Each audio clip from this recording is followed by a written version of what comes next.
passage is saying that the disruption of traditional institutions, identification and loyalties is likely to lead to ambivalent situation.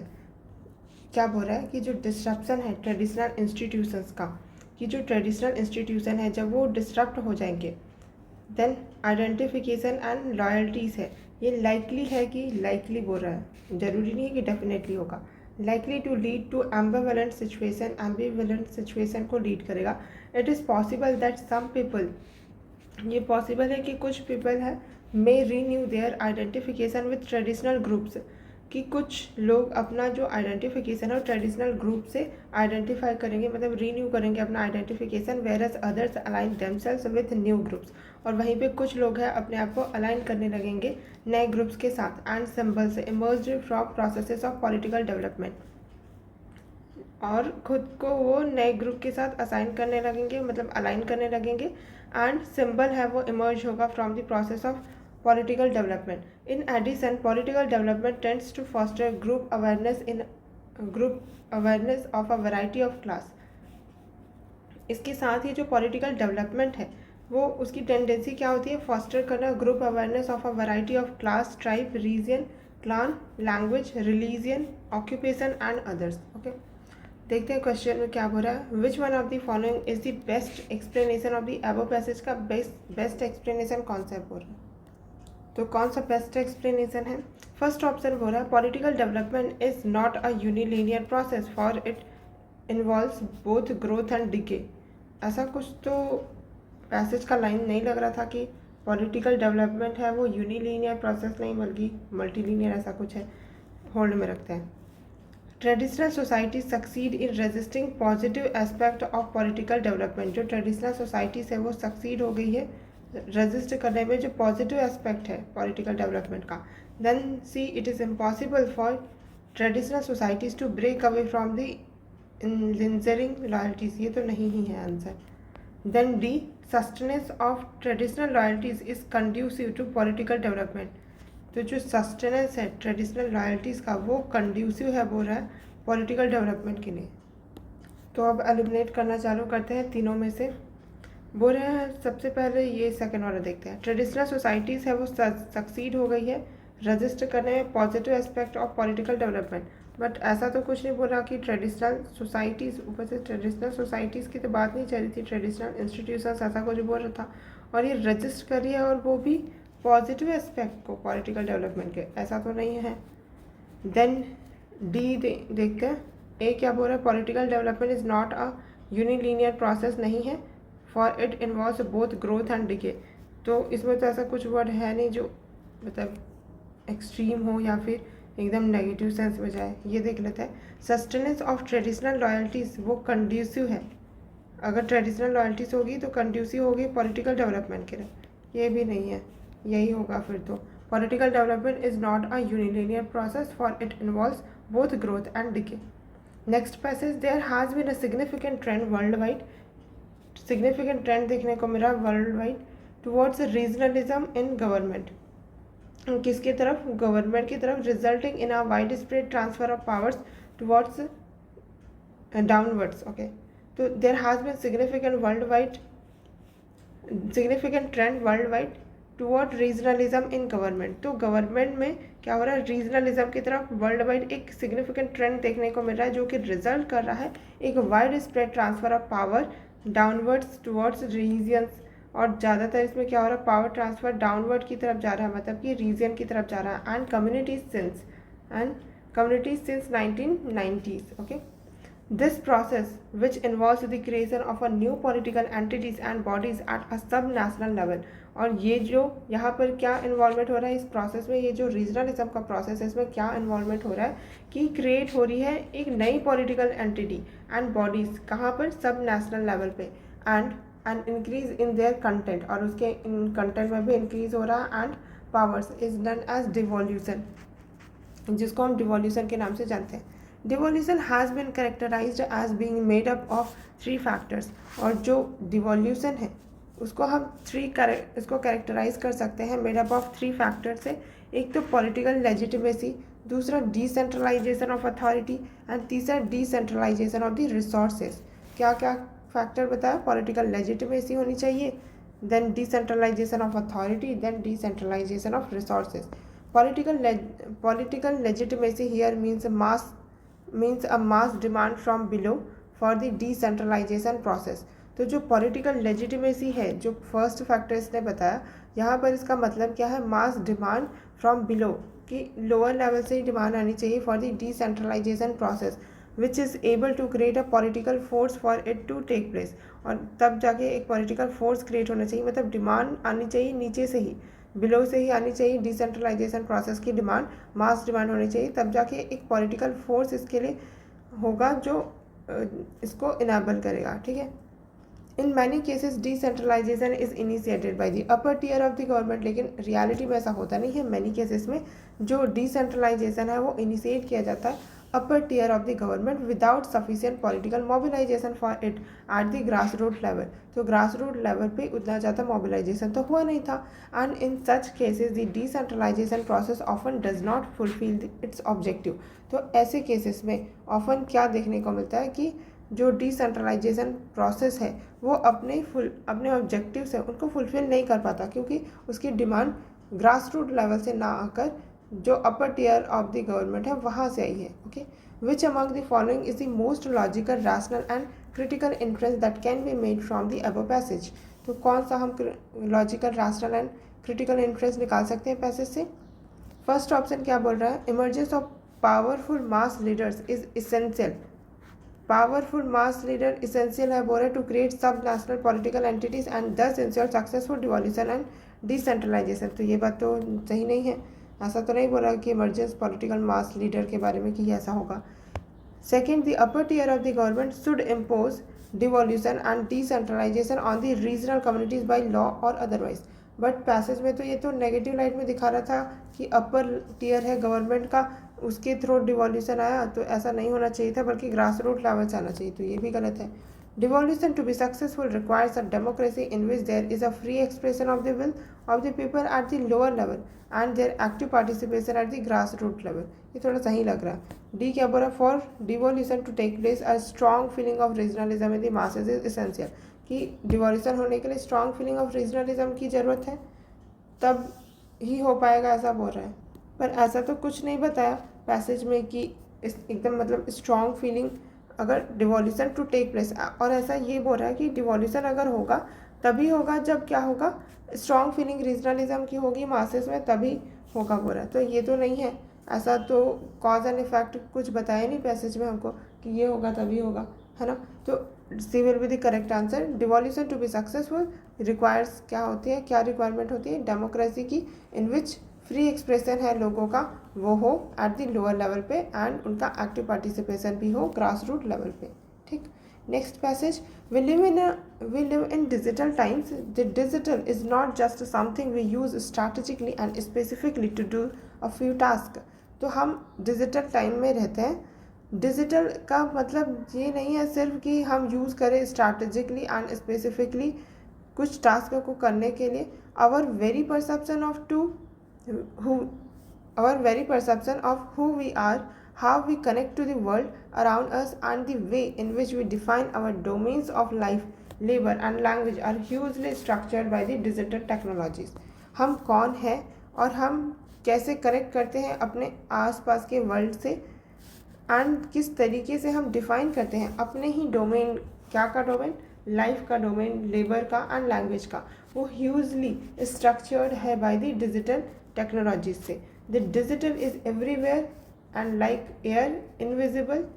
तो digital है वो हर जगह है, और जैसे कि हवा होती है इनविजिबल, वैसे ही डिजिटल भी इनविजिबल है। We live within digital system, we live within intimate gadgets, we interact through digital media, and the very presence and imagination of the digital has dramatically restructured our lives। okay, तो हम digital system के अंदर रहते हैं, हम intimate हैं, हम रहते हैं इंटीमेट गैजेट्स के साथ, इंटरैक्ट करते हैं डिजिटल मीडिया के साथ, एंड हमारा जो वेरी प्रेजेंस एंड इमेजिनेशन है डिजिटल का, वो भी ड्रामेटिकली रीस्ट्रक्चर कर रहा है हमारी लाइफ्स को। The digital far from being a tool is a condition and context that defines the shapes and boundaries of our understanding of the self, the society and the structure of governance. तो जो digital है वो एक सिर्फ tool नहीं है, उससे कहीं ज़्यादा है, एक कंडीशन है, एक कॉन्टेक्स्ट है जो डिफाइन करता है कि क्या शेप होगी, क्या बाउंड्रीज होगी हमारी अंडरस्टैंडिंग, हमारे खुद का understanding of the self, society का and structure of the governance. Okay, what among the following is the most logical and essential message है जो वो मैसेज कन्वे करना चाह रहा है. तो पहला ऑप्शन ये बोल रहा है कि all the problems of the governance can be solve by using digital technology. कहीं पर भी पैसेज में ये तो नहीं बोला कि सारा प्रॉब्लम है गवर्नेंस का, वो डिजिटल टेक्नोलॉजी सॉल्व कर देगा, है ना.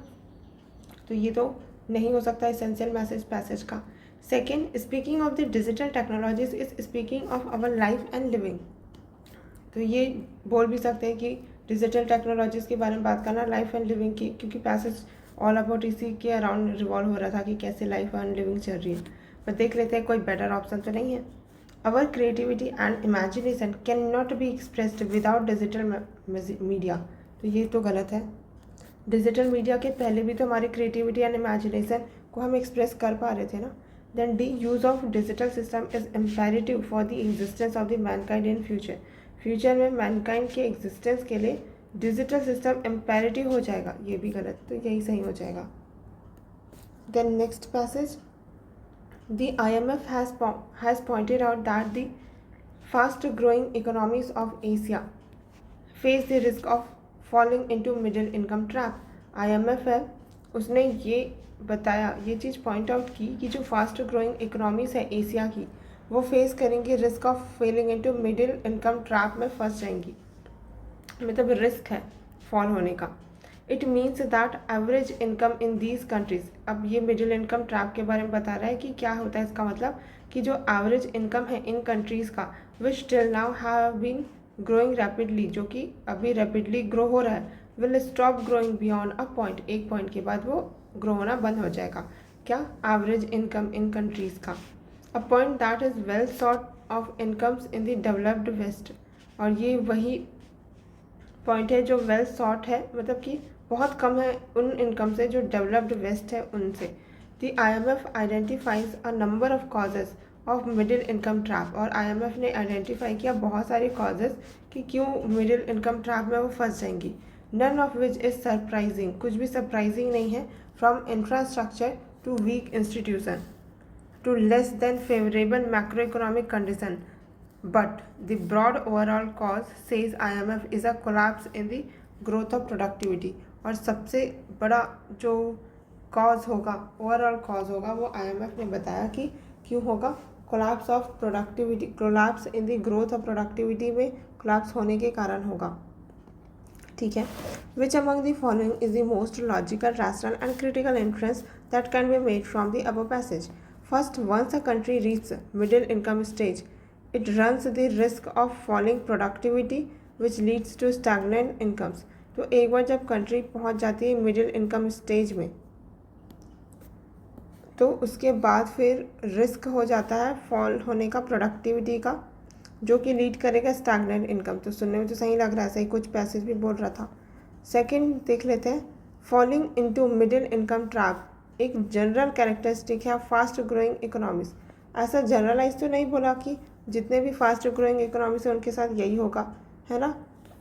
IMF का ये था कि fast growing economies of Asia, not all, जितने भी फास्ट इकोनॉमिक कंट्रीज़ हैं उनके लिए जनरली अप्लाई नहीं था, वो एशिया के बारे में बोला था. तो ये तो नहीं हो सकता. There is no hope at all. कोई होप नहीं बची है for emerging Asian economies to sustain the growth momentum. ये भी गलत. एज रिगार्ड, क्या लिखा है, As regard growth of productivity, the performance of ASEAN economies is not satisfactory. बोल रहा है कि ASEAN इकोनॉमी से उनकी परफॉर्मेंस के बारे में तो ऐसा कुछ नहीं बता रहा था. फिर तो यही सही है कि once the country reach middle income stage, तो रिस्क होता है कि वो उस वहाँ की फॉलिंग प्रोडक्टिविटी हो एंड जो कि लीड करेगा स्टैग्नेंट इनकम. ठीक. Next passage. An innovative India will be inclusive as well as technologically advance. जो इनोवेटिव इंडिया होगा वो इंक्लूसिव तो होगा ही, साथ टेक्नोलॉजिकली एडवांस भी होगा। Improving the lives of all Indians, सारे इंडियंस की लाइफ को इम्प्रूव करेगा। Innovation and R&D can mitigate increases in the social inequality and relieve the pressures created by the rapid urbanisation. तो अगर हम इनोवेशन करते हैं एंड रिसर्च एंड डेवलपमेंट करते हैं तो ये चीज़ मिटिगेट कर सकती है, can mitigate increase in the social inequality. तो जो सोशल इनइक्वालिटी है उनको क्या कर सकती है, मिटिगेट कर सकती है, इनका जो इंक्रीज है उसको मिटिगेट कर सकती है एंड रिलीव कर सकती है प्रेशर जो क्रिएट किया गया है बाय द रैपिड अर्बनाइजेशन के कारण। The growing divergence in productivity between agriculture and knowledge intensive manufacturing and services threatens to increase income inequality. तो जो ग्रोइंग डाइवर्जेंस है, जो गैप है जो बढ़ रहा है इन प्रोडक्टिविटी में जो डाइवर्जेंस आ रहा है बिटवीन एग्रीकल्चर एंड जो knowledge intensive manufacturing and services sector है, ये थ्रेटन कर रहा है टू इंक्रीज इनकम इनइक्वालिटी। क्योंकि जो एग्रीकल्चर है उससे जो इनकम मिलेगी वो तो रिलेटिवली बहुत कम होगी एज कम्पेयर टू जो knowledge intensive manufacturing and service sector है ना। By encouraging India's R&D labs and universities to focus on the needs of poor people, and by improving the ability of informal firms to absorb knowledge and innovation and research agenda can counter this effect। क्या बोल रहा है यहाँ पर कि अगर हम encourage करते हैं इंडिया की R&D लैब्स को और यूनिवर्सिटीज़ को कि वो फोकस करें कि क्या नीड है पुअर पीपल की एंड उनको इम्प्रूव करें the ability of informal firms, और जो इनफॉर्मल फर्म्स हैं उनकी एबिलिटी को इम्प्रूव किया जाए ताकि वो जो इनफॉर्मल फर्म्स हैं वो एब्जॉर्ब कर सके knowledge and innovation and research agenda, ताकि काउंटर कर सके हम इस इफेक्ट को। Inclusive innovation can lower the cost of goods and services and create income earning opportunities for the poor people. जो इंक्लूसिव इनोवेशन है वो क्या कर सकती है, लोअर कर सकती है कॉस्ट को। कि अगर हम इंक्लूसिव इनोवेशन लेके आए, मतलब इनोवेशन फॉर पुअर पीपल के लिए भी, तो कॉस्ट कम हो सकता है गुड्स एंड सर्विसेज का एंड क्रिएट किया जा सकता है income earning opportunities for the poor people. Which among the following is the most logical and rational assumption है जो हम बना सकते हैं पैसेज से। तो कौन सा लॉजिकल एंड रैशनल अजम्पशन है चूज़ करना है। Innovation and R&D is the only way to reduce rural to urban migration. Again migration के बारे में बात ही नहीं है।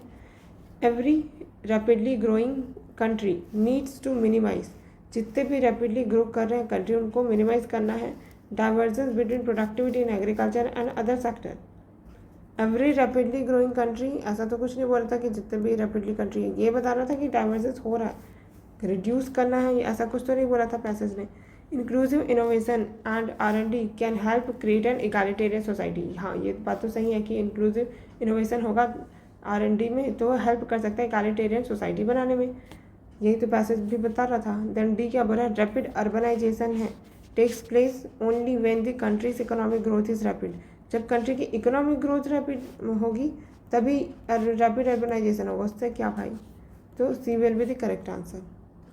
Then next passage, climate change is likely to expose a large number of people to increasing environmental risk, forcing them to migrate।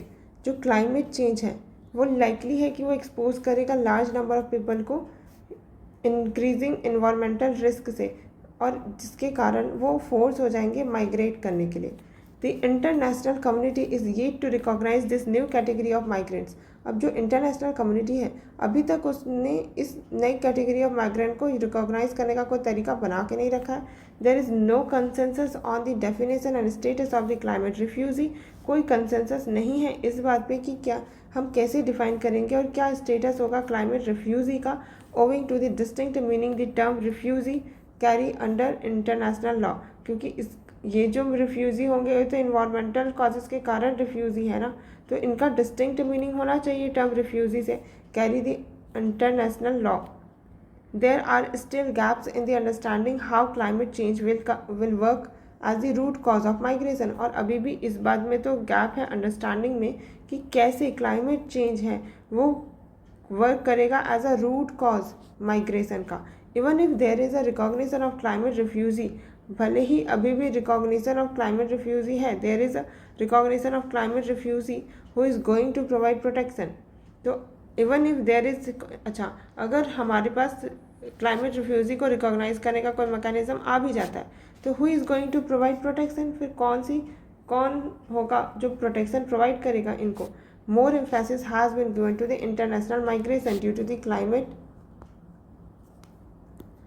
To climate change, but there is a need to recognize the migration of such people within the countries also, so that their problems can be addressed properly.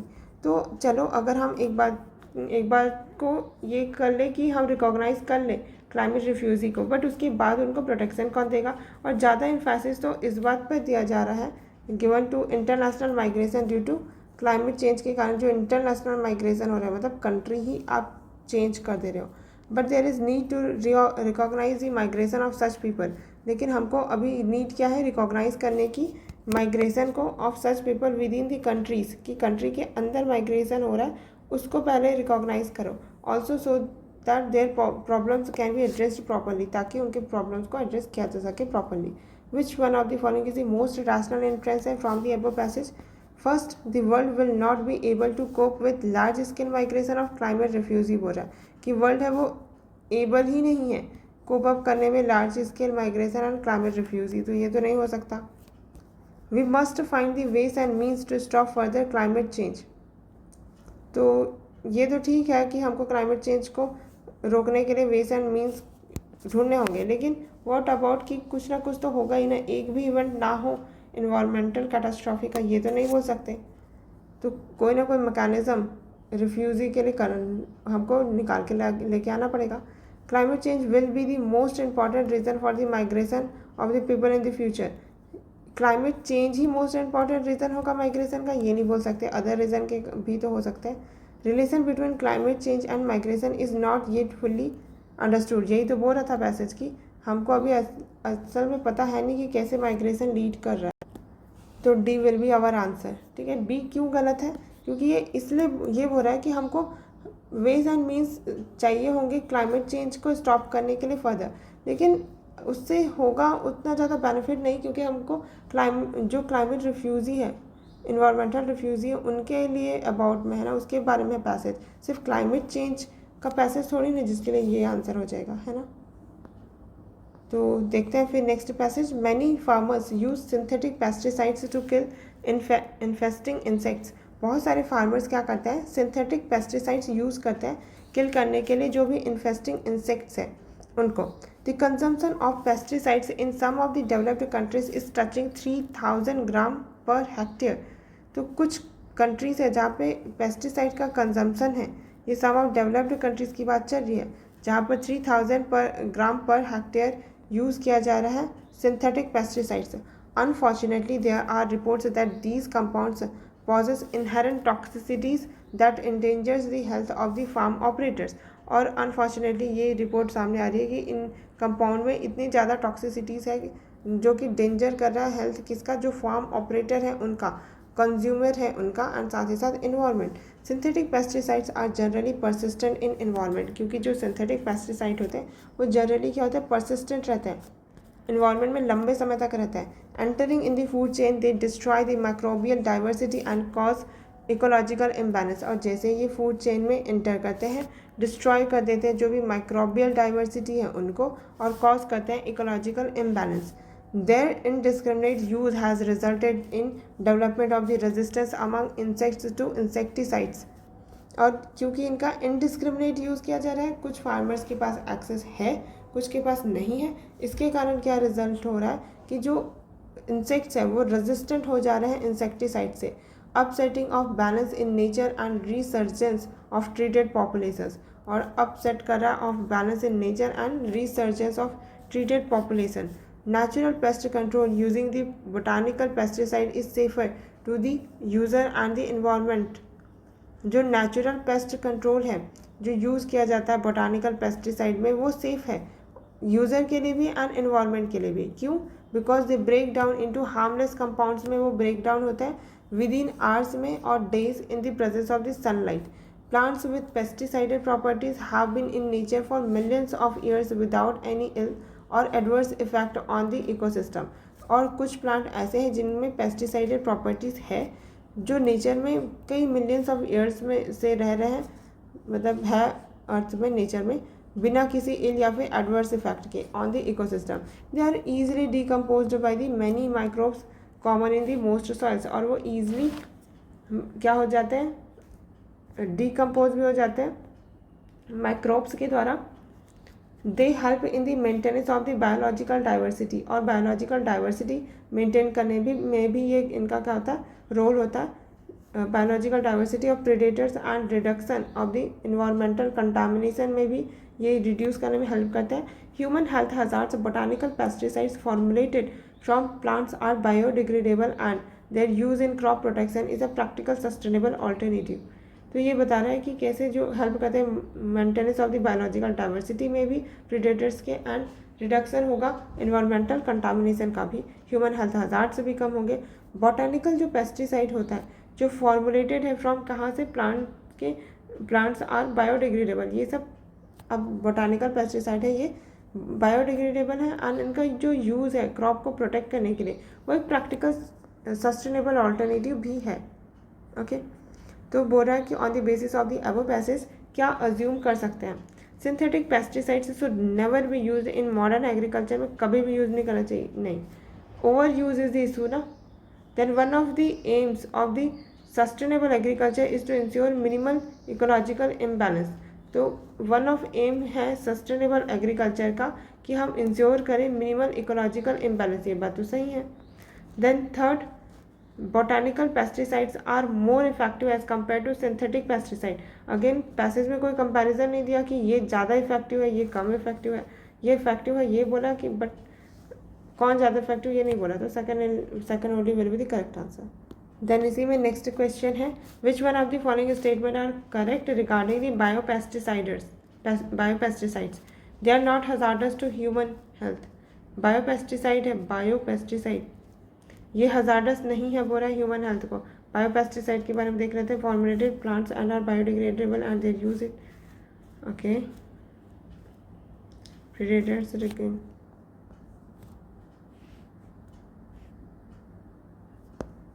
सही होना चाहिए क्योंकि hazardous तो नहीं होगा ना। They are persistent in environment, persistent तो नहीं है, बायोपेस्टिसाइड है ना ये, सिंथेटिक पेस्टिसाइड थोड़ी, तो दे आर परसिस्टेंट तो नहीं, सेकेंड तो नहीं होना चाहिए, फर्स्ट तो करेक्ट, फर्स्ट तो वैसे भी करेक्ट था। थर्ड देख लेते हैं, they are essential to maintain the biodiversity of any ecosystem. Biopesticide होगा तभी हम क्या मेंटेन कर पाएंगे बायोडाइवर्सिटी किसी भी इकोसिस्टम का, नहीं, बायोडाइवर्सिटी इसके ऊपर थोड़ी डिपेंडेंट है, तो one only will be the correct answer.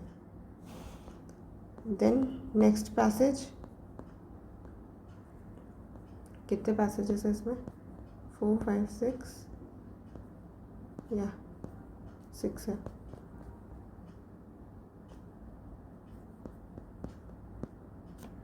Let's do it. An air quality index is a way to combine measurements of multiple air pollutants into a single number of rating. जो air quality index है वो एक तरीका है combine करने का measurements of the multiple air pollutants into single number और rating. जो हम इसमें क्या कर सकते हैं, कंबाइन कर सकते हैं जो मेजरमेंट है मल्टीपल एयर पॉल्यूटेंट को एक सिंगल नंबर और रेटिंग में। This index is ideally kept constantly updated and available in different places. और ये जो इंडेक्स है इसको कॉन्स्टेंटली अपडेट करते रहते हैं और अवेलेबल कराते रहता है डिफरेंट प्लेसेस में। AQI is most useful when lots of pollution data are being gathered and when pollution levels are normally but not always low। ठीक है, तो AQI है वो एक यूज़फुल है, मोस्ट यूज़फुल है जहाँ पर लॉट्स ऑफ पॉल्यूशन डेटा को गैदर किया जाता है और पॉल्यूशन लेवल को बताया जाता है, लेवल्स आर नॉर्मली, लेकिन ऑलवेज लो ना हो, ठीक है, नॉर्मल रहे, हमेशा लो ना रहे। इन सच cases if pollution levels spike for a few days the public can quickly take preventive actions। तो ऐसे केसेस में अगर पॉल्यूशन है वो कभी स्पाइक हो गया कुछ दिनों के लिए तो पब्लिक है वो क्या करेगी, क्विकली प्रिवेंटिव एक्शन ले लेगी, ठीक है, like staying indoor in response to an air quality warning, क्योंकि एयर क्वालिटी में वार्निंग है तो कुछ दिनों के लिए वो इंडोर एक्टिविटीज़ करेंगी, आउटडोर में जाना प्रेफर नहीं करेंगी। और unfortunately that is not urban India. But unfortunately ये अर्बन इंडिया नहीं है. Pollution levels in many large Indian cities are so high that they remain well above any health or regulatory standard for large part of the year.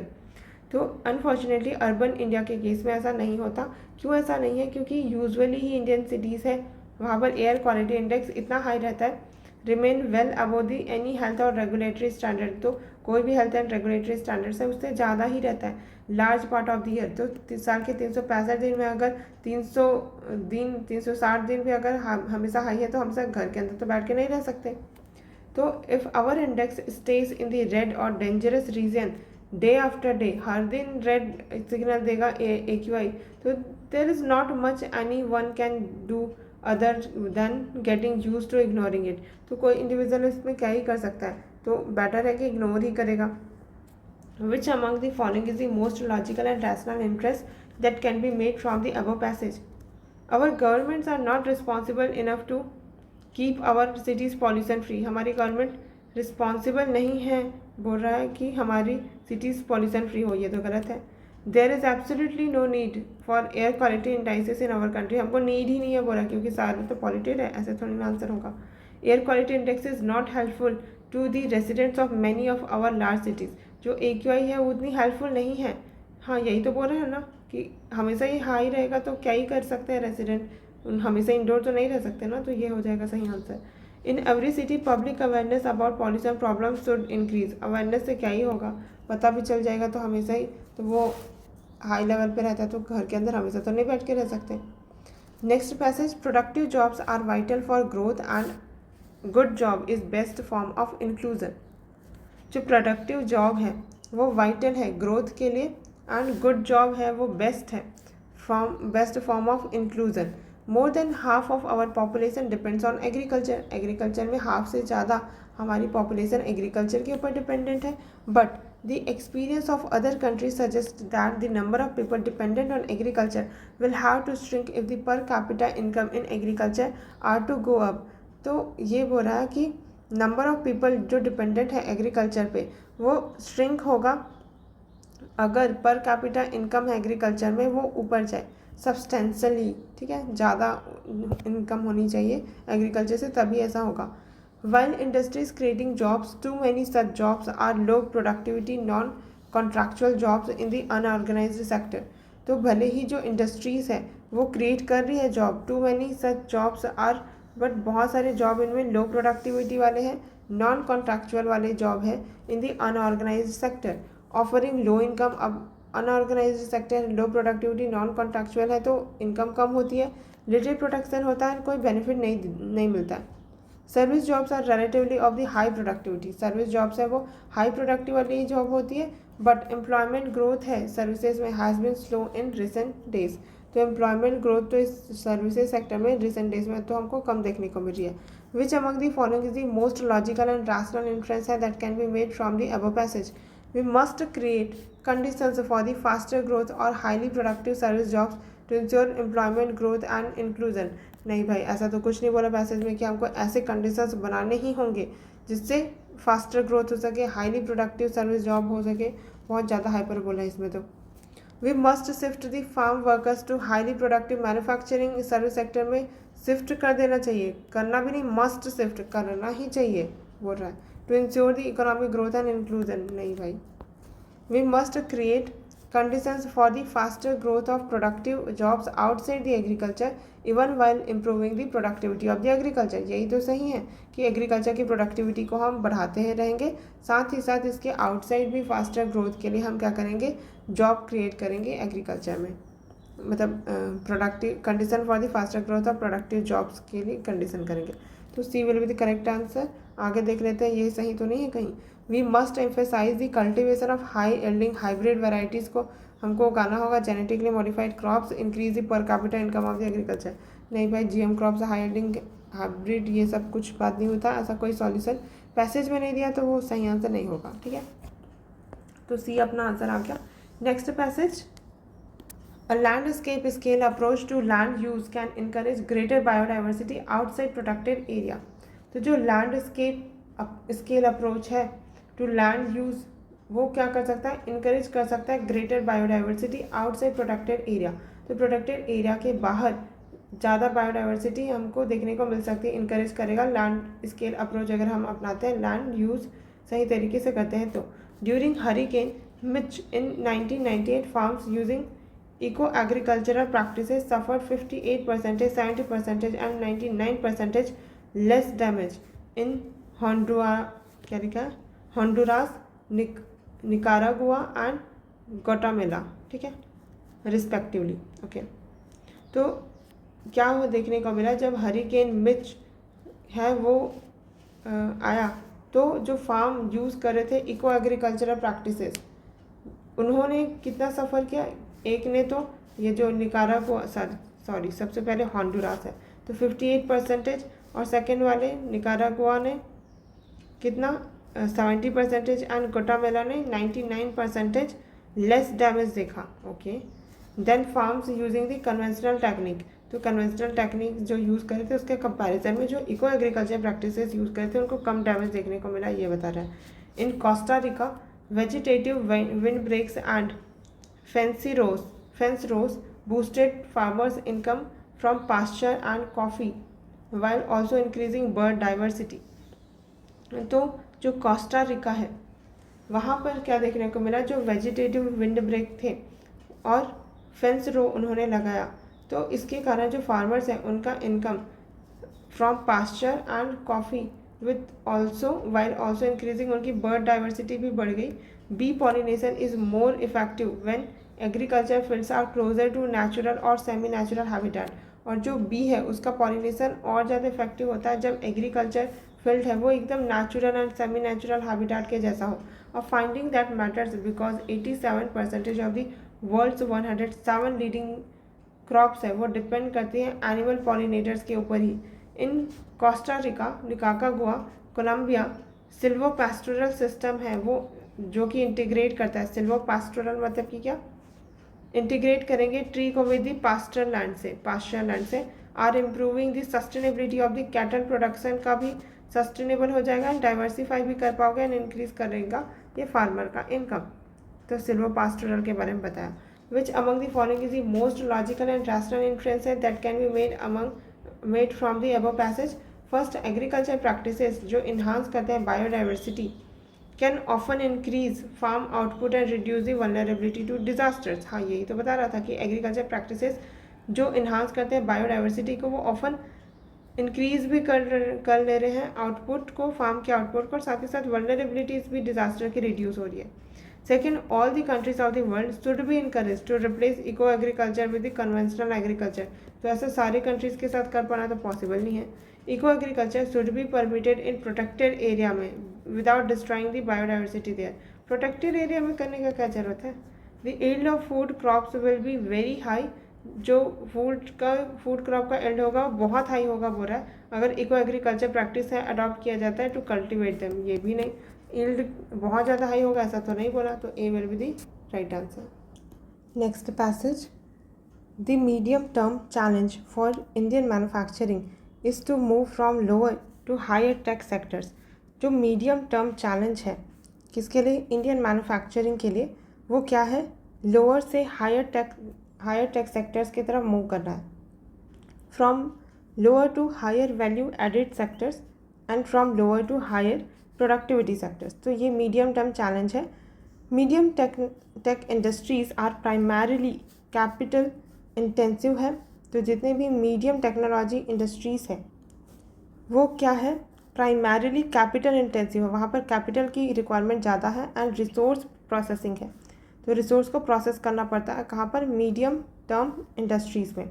And high tech industries है वो mainly क्या है, capital and technology intensive है।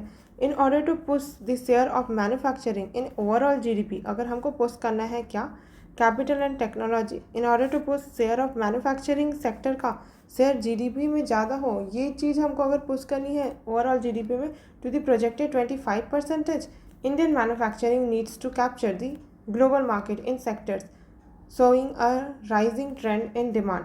तो हमको क्या करने की ज़रूरत है, जो इंडियन मैन्युफैक्चरिंग है उसको कैप्चर करने की ज़रूरत है global market in sectors showing a rising trend in demand. जहाँ पर राइजिंग ट्रेंड है डिमांड में, वहाँ पर मैन्युफैक्चरिंग सेक्टर है, उसको कैप्चर करने की ज़रूरत है। और ये सेक्टर्स है वो लार्जली क्या है, हाई टेक्नोलॉजी वाले sectors and capital intensive sector है। Which among the following is the most logical rational inference है पैसेज का। India's GDP displays high value added and high productivity levels in medium tech and resource processing industry.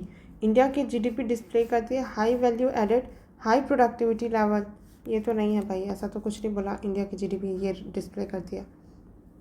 Second, promotion of capital and technology intensive manufacturing is not possible in India. Promote करना capital को और technology intensive को possible ही नहीं है बोल रहा है India में। इंडिया को पुश करना चाहिए, push up the public investment and encourage the private investment in research and development, technology upgradation and skill development. India को पुश करना चाहिए पब्लिक इन्वेस्टमेंट को एंड इनकरेज करना चाहिए प्राइवेट इन्वेस्टमेंट को। तो ये तो सही बोल रहा है कि पब्लिक इन्वेस्टमेंट है उसको पुश करो और इनकरेज करो प्राइवेट इन्वेस्टमेंट को कि वो research and development, technology upgradation, skill development में करे। India has already gained a great share in the global market in sectors. नहीं भाई, अब गेन कर ही लिया होता तो क्या ही प्रॉब्लम था। C will be the answer. Next passage देखते हैं। Over the last decade Indian agriculture has become more robust with record production of food grain. Last decade में, और लास्ट डिकेड मतलब लास्ट के 10 सालों में जो इंडियन एग्रीकल्चर है वो और रोबस्ट हुई है विथ रिकॉर्ड प्रोडक्शन के साथ। जैसे food grains and oil seeds में रिकॉर्ड प्रोडक्शन देखने को मिला है लास्ट 10 ईयर्स में। Increased procurement consequently has added huge stocks of food grain. अब क्योंकि प्रोक्योरमेंट बढ़ गया है तो कॉन्सिक्वेंटली ऐड कर रहा है ये huge stock of food grain in the granaries. Then India is one of the world's top producer of rice, wheat, milk, fruits and vegetable. तो India one of the top producers में से है जो rice, wheat, milk, fruits and vegetables उगाता है। India is still home to a quarter of all undernourished people, लेकिन फिर भी इंडिया होम है 1/4 मतलब लगभग 25% जो है इंडिया के पीपल वो ऑल अंडर नरिश्ड पीपल है in the world. On an average, almost half of the total expenditure of nearly half of the household is on food।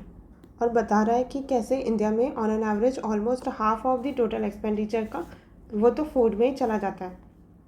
ठीक है। Which among the following is the most logical corollary है passage का। Increasing the efficiency of the farm to fork value chain is necessary to reduce the poverty and malnutrition. Efficiency farm to fork है उसको बढ़ाने से necessary हो, मतलब कि increase करना एफिशिएंसी जो फार्म से फोक वैल्यू चेन है उसको, ये नेसेसरी है बोल रहा है पावर्टी रिड्यूस करने के लिए, माल न्यूट्रिशन रिड्यूस करने के लिए। बट पैसेज में कहीं पर भी सप्लाई चेन का इशू तो नहीं बताया कि इसलिए माल न्यूट्रिशन हो रहा है। B, increasing the agriculture productivity will automatically eliminate the poverty and malnutrition. नहीं भाई, एग्रीकल्चर प्रोडक्टिविटी से ऑटोमेटिकली माल न्यूट्रिशन का क्या लेना देना। पावर्टी भले रिड्यूस हो सकती है, माल न्यूट्रिशन मतलब ऑटोमेटिकली एलिमिनेट ही कर देगा, रिड्यूस भी नहीं बोल रहा ये तो। Then C, India's agriculture productivity is already great, not necessary to increase it further. तो D, allocation of more funds to social welfare and poverty alleviation programme will ultimately eliminate the poverty and malnutrition in India. अब ये answer भी नहीं लग रहा मुझे तो कि एलोकेट करना more funds for social welfare and poverty alleviation programme के लिए वो अल्टीमेटली एलिमिनेट कर देगा poverty and malnutrition in India. तो ये तो नहीं होना चाहिए कि ज़्यादा से ज़्यादा फंड देंगे वेलफेयर, पावर्टी एलिवेशन, तो फिस्कल डेफिसिट बढ़ जाएगा ना। अब देखते हैं कौन सा वापस, ये तो नहीं ही होगा, इन दोनों तो नहीं ही होगा, ये दोनों देख लेते हैं।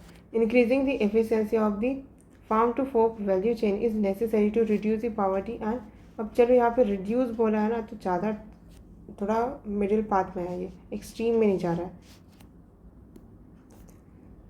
Necessary to reduce the poverty and malnutrition, okay. और ये वाला क्या बोल रहा था, allocation more funds for social welfare and poverty alleviation programme will ultimately eliminate कर देगा। एलिमिनेट मतलब कि केसेस ही नहीं मिलेंगे, एक भी ऐसा है, तो इसलिए एलिमिनेट वर्ड से कुछ ज़्यादा ही हो जाएगा ना, इसलिए A will be the answer. Then next, अच्छा ये पैसेज ही है क्या, कितना छोटू सा है। The states are like pearls and the centre is like thread. State है वो पर्ल्स है और सेंटर है वो थ्रेड है। Which turns them into a necklace if the thread snaps. अगर थ्रेड है वो स्नैप हो जाता है, द पर्ल आर स्कैटर्ड हो जाता है। Okay, which one of the following views corroborate the above statement? A strong center and a strong states make the federation strong. A strong center is binding force for national integrity. A strong center is hindrance to state autonomy. ये तो नहीं था, नहीं हो सकता मतलब। State autonomy is pre requisite for a federation. State की autonomy pre requisite है, ये भी नहीं होना चाहिए। अब इन दोनों में देखते हैं। A strong centre and strong state है वो फेडरेशन को स्ट्रॉन्ग बनाते हैं। स्ट्रॉन्ग सेंटर है वो बाइंडिंग फोर्स है नेशनल इंटीग्रिटी का। ये ज़्यादा सही लग रहा है क्योंकि बाइंड कर रहा है ना। मैं भूल ही गई थी रिकॉर्डिंग ऑन करना। ओके, वापस से कर लेते हैं, ठीक है। आई थिंक यहीं पर से छूटा होगा। तो पैसेज क्या बोल रहा है कि the states are like pearls and centre is like thread. तो सेंटर है वो थ्रेड के जैसा, स्टेट है वो पर्ल है। Which turns them into a necklace if the thread snaps the pearl are scattered. अगर नेकलेस स्नैप होगा तो पर्ल है वो स्कैटर्ड हो जाएंगे, बोल रहा है। Which one of the following view corroborate करता है अब स्टेटमेंट? पहला बोल रहा है स्ट्रॉन्ग सेंटर स्ट्रॉन्ग स्टेट है वो फेडरेशन स्ट्रॉन्ग बनाएंगे। ये तो इसका तो एनालॉजी से कुछ लेना देना ही नहीं लग रहा है।